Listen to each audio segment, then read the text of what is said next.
घर्षण मात्र से अपनी भावनाओं की ईमेल भेज रहा है। 4 बोतल वोट का काम मेरा रोज का ने भारत का भविष्य तबाह कर रखा है।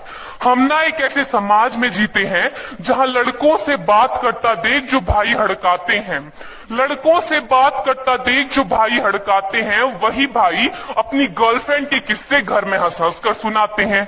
और मैं बता दूं, महिला सुरक्षा के मामले में हम आज भी चौथे नंबर पर आते हैं।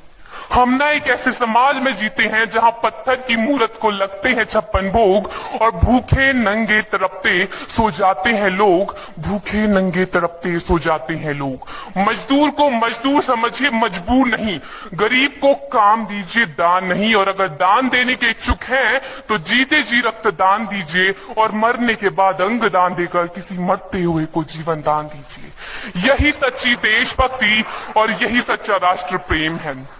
न सरकार मेरी है न रब मेरा है, न सरकार मेरी है न रब मेरा है, और ना ही ये बड़ा सा नाम मेरा है। बस इतनी सी बात का गुरूर है मुझे कि मैं भारत की हूं और ये भारत मेरा है और ये भारत मेरा है। परंतु एक वैचारिक बीमारी हमारे समाज में मुझे नजर आती है। कहा जाता है हम दुनिया के सबसे बड़े लोकतंत्र हैं, जहां हिंदू पैदा होते हैं, मुस्लिम, सिख और ईसाई भी पैदा होते हैं, लेकिन बदकिस्मती है अब इंसान पैदा नहीं होते। और मेरे विचारों में ना हिंदू की जरूरत है ना मुसलमान की जरूरत है। राष्ट्र निर्माण के लिए केवल अच्छे इंसान की जरूरत है, केवल अच्छे इंसान की जरूरत है।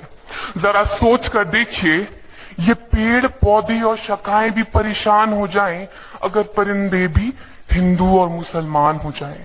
एक शैक्षणिक बीमारी भी हमारे समाज में मुझे नजर आती है, और बड़े ही आश्चर्य की बात है जिस देश ने पूरी दुनिया को तक्षशिला और नालंदा देकर के विश्वविद्यालय शिक्षा की बुनियाद रखी, आज विश्व के 100 सर्वश्रेष्ठ विश्वविद्यालयों में हमारा एक भी विश्वविद्यालय खड़ा नहीं हो पाता।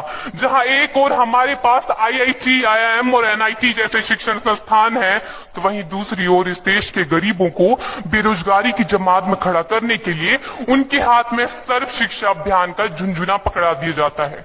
और मैं बता दूं, इस शैक्षणिक बीमारी का केवल एक कारण वो ये कि हमारे देश की शिक्षा नीति केवल 2 तरह के लोगों के लिए बनती है। पहले वो जो विद्वान हैं और दूसरे वो जो धनवान हैं।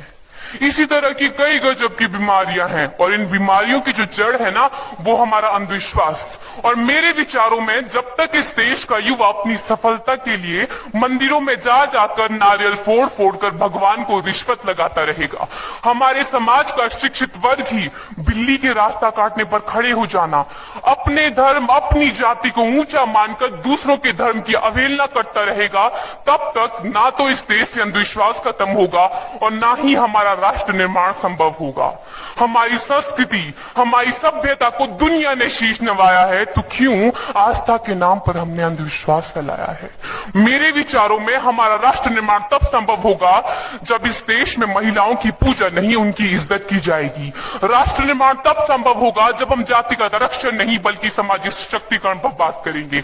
राष्ट्र निर्माण तब संभव होगा जब स्वच्छता अभियान में केवल सरकार नहीं बल्कि सड़क पर चलने वाला हर एक नागरिक हाथ बंटाएगा, स्वच्छ भारत स्वस्थ भारत को दिल से अपनाएगा।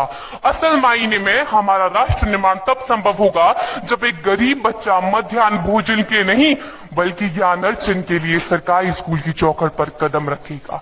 और हमारा राष्ट्र निर्माण तब तक संभव नहीं होगा जब तक एक नागरिक नैतिक रूप से सतीन, चारित्रिक रूप से भ्रष्ट, मानसिक रूप से दिवालिया, धार्मिक रूप से अंधा, राजनीतिक रूप से गंदा, स्वैच्छिक मान मूल्यों के आंकड़ों में जिन्न शिन्न पैपंदमयी अखंड भारत को खंड खंड करता रहेगा, तब तक हमारा राष्ट्र निर्माण संभव नहीं होगा।